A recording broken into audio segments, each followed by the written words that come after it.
Welcome to another thought-provoking episode. Today we're unwrapping the secrets behind one of the world's most infamous prisons, Sednaya Prison. Located just outside Damascus, this facility is shrouded in tales of horror, mystery, and inhumanity. But what makes Sednaya so notorious? And why does it keep popping up in human rights debates around the globe? Let's dig deeper to uncover the facts.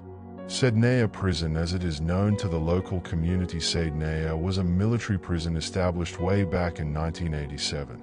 It started to evolve from detention into fear. During Syria's civil war, Sednaya Prison had become synonymous with torture, mass executions, and disappearance. Amnesty International termed it a human slaughterhouse in a report in 2017. But in order to understand the present, one has to dig into the past. Syria's political instability has long roots. The country has been ruled by Assad regime since 1971, with Hafez al-Assad and later his son Bashar. The response by the regime to dissent usually comes in brutal forms, especially at Sednaya Prison in its role to silence dissidents. However, it plays an escalated role since the uprising of the Arab Spring back in 2011, the time when peaceful protests were being crushed by violent crackdown, making the country fall into such devastating civil war. As narrated by former prisoners as well as reports from human rights organizations, Sednaya Prison operates in secrecy. This would have placed all the prisoners mostly behind blinds and often in degrading conditions, not to say at all legal representation. By this report of Amnesty International, a chilling account is cited that up to 13,000 people were executed between 2011 and 2015 alone. But this brings us back to our main question: why does Sednaya remain such a mystery? Many say it is not only a prison. Sednaya is used by the Assad regime for political reasons. The government consolidates power, instilling fear.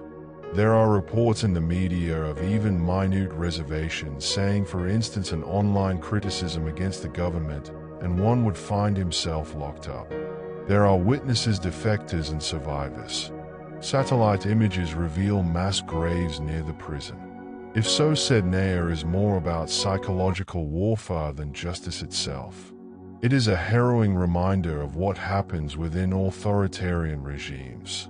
A second theory is that the stories on Sednaya are exaggerated, even weaponized by foreign elements.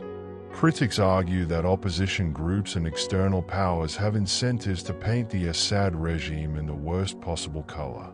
Conflicting reports and lack of access for independent investigations. Political motivations of Western nations and opposition groups.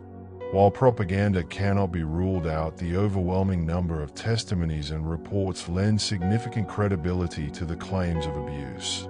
However, this theory raises the complexity of war narratives. The last theory is that Sednaya's mystery lies in its intentional secrecy. The Assad regime's control of media and restricted access to international observers have fostered an environment in which speculation thrives. No journalists or NGOs have been allowed inside the prison since the start of the Civil War. Former detainees describe similar conditions, suggesting systemic operations. This theory aligns with authoritarian regimes' typical modus operandi. By keeping details hidden, they maintain plausible deniability while controlling the narrative. So what do we conclude? Sednaya Prison stands as a grim symbol of human rights abuses and the horrors of war. Whether a tool of oppression, a subject of propaganda, or a secretive institution, it serves as a stark reminder of the importance of accountability. For the youth watching this video, remember that awareness is the first step toward change. Let's use our voices to advocate for justice and transparency, not just in Syria but wherever such atrocities occur. If you found this analysis insightful, do not forget to like, share, and subscribe.